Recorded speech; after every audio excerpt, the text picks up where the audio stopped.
the home of the common Joe and the common Sally in the know, even more so than all those media talking We'll start head. this podcast off with a random thought of the day on the whole Jim Harbaugh situation. I heard through the grapevine one of the common Joes and common Sallies in the know out there, Jeff Payton, give me a little nugget, said that the Big Ten is going to actually suspend Harbaugh for 3 or 4 more games.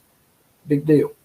And why is Michigan putting an injunction against that? It ain't like he can't show up to practice or communicate with them through cell phones on the sidelines, probably. And they act like they really punished the hell out of Michigan. If I'm Michigan, I would just go ahead and take these penalties instead of filing an injunction over something that's not really that big of a deal, to be honest to me, as far as punishment goes. That's pretty tame. The NCAA may come in after the Big Ten and lay some more penalties down if they're showing a lack of remorse, in my opinion. Go ahead and take the penalties now, Michigan. That's what I would do. Instead of sacrificing maybe 5 to 10 years of your program's future history for the possibility of a shot at the Big Ten championship and the national championship. I mean, is one national championship worth 5 to 10 years of turmoil in the future? I don't know. I don't think it is. You guys and gals, tell me what you think.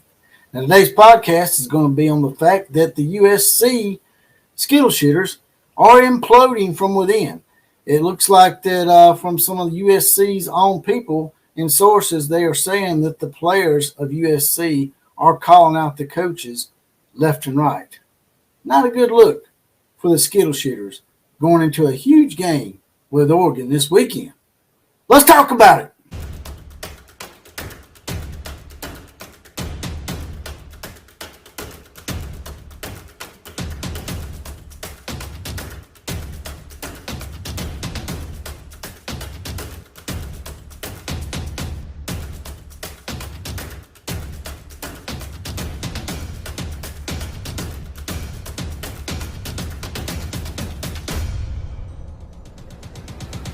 Here we go again. It's another episode of the Outlaw of College Football. We're going into week 11 now. As I like to say all the time, it goes by like a blink of the eye.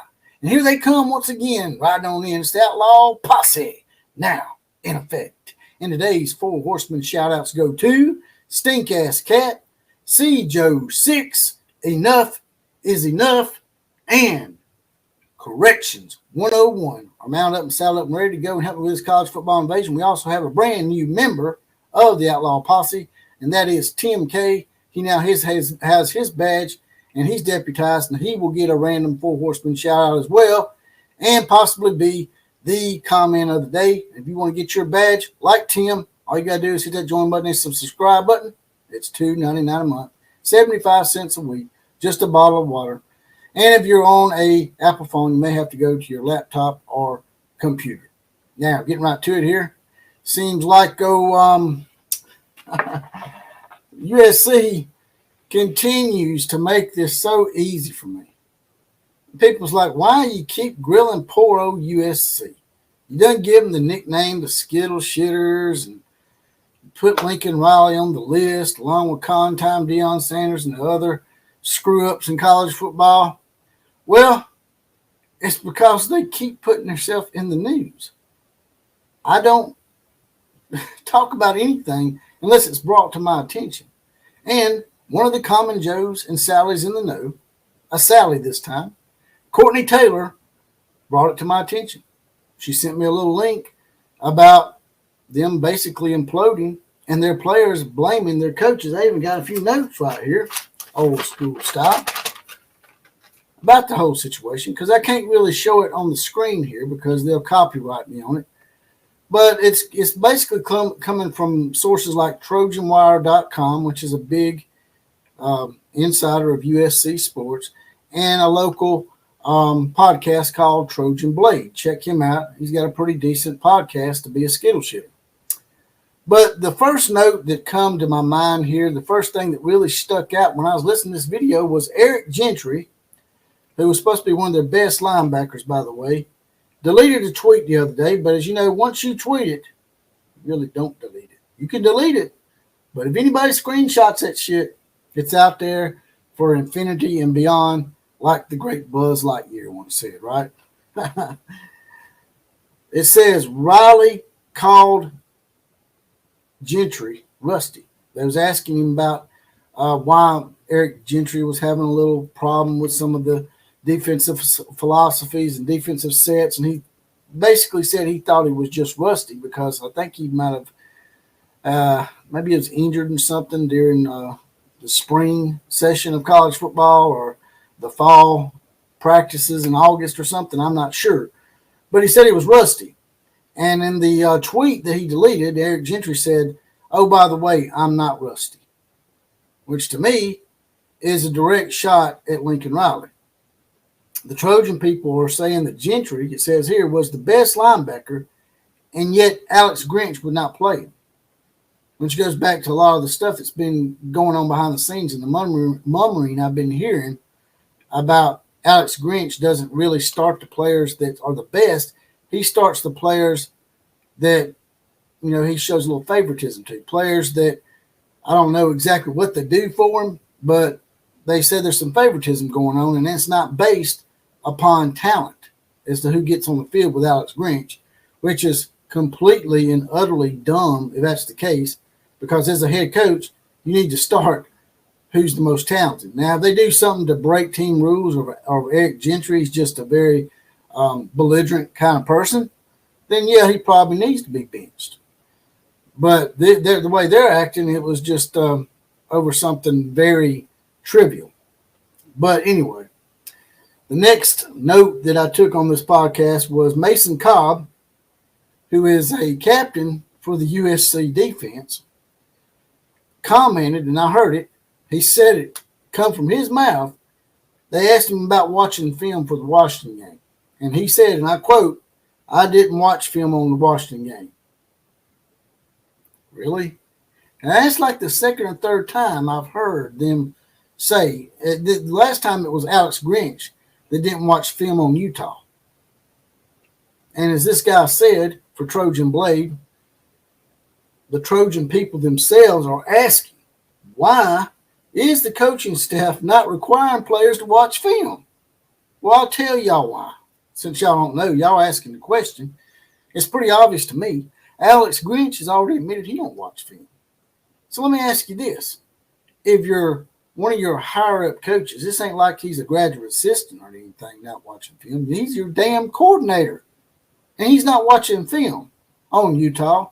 So why would they watch film on Utah or Washington or even San Jose State, who earlier this year scored 28 on them?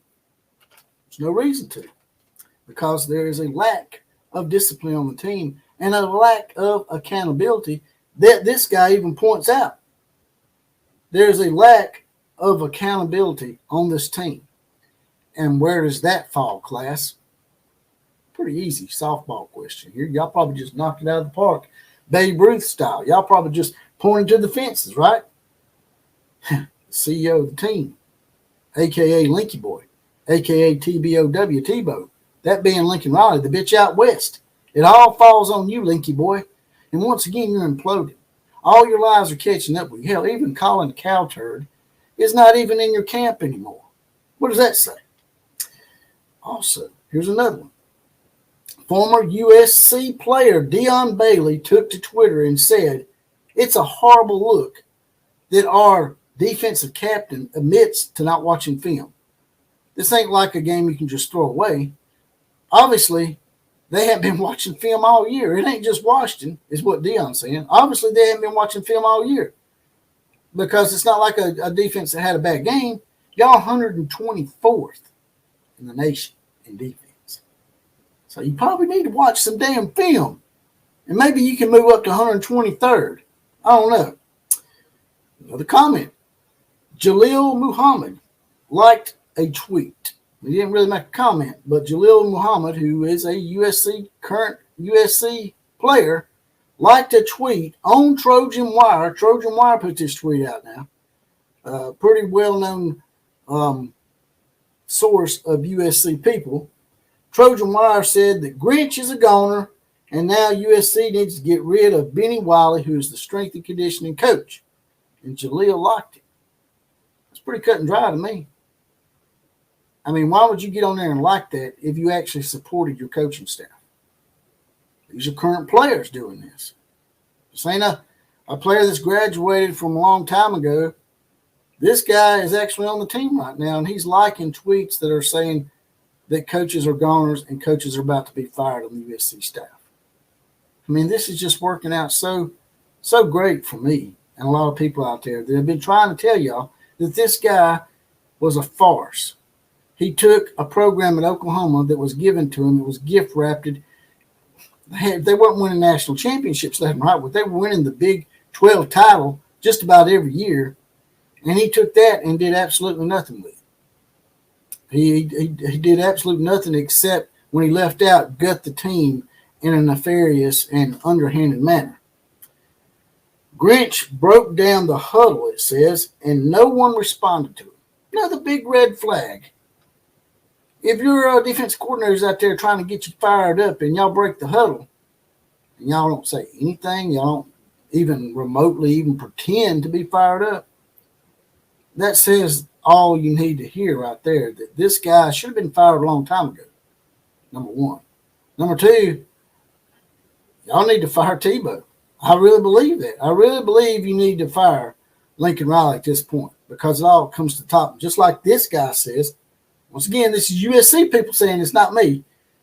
He says, and I quote, "I never seen a coach lose the locker room completely like this and get it back." So what's that tell y'all?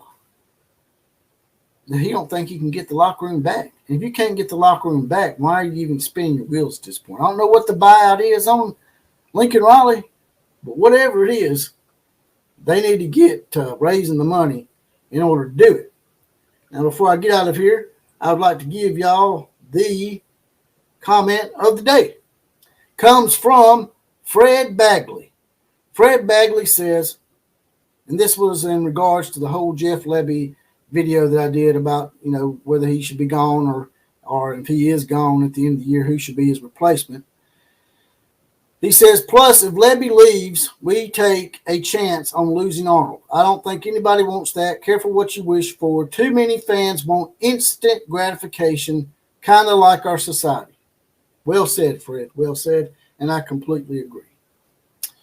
Now, before I get out of here also, there's a little heart down here if you want to give a one-time donation to the program, a little heart with a little dollar sign in the middle. Hit that. Throw a few dollars in the coffers.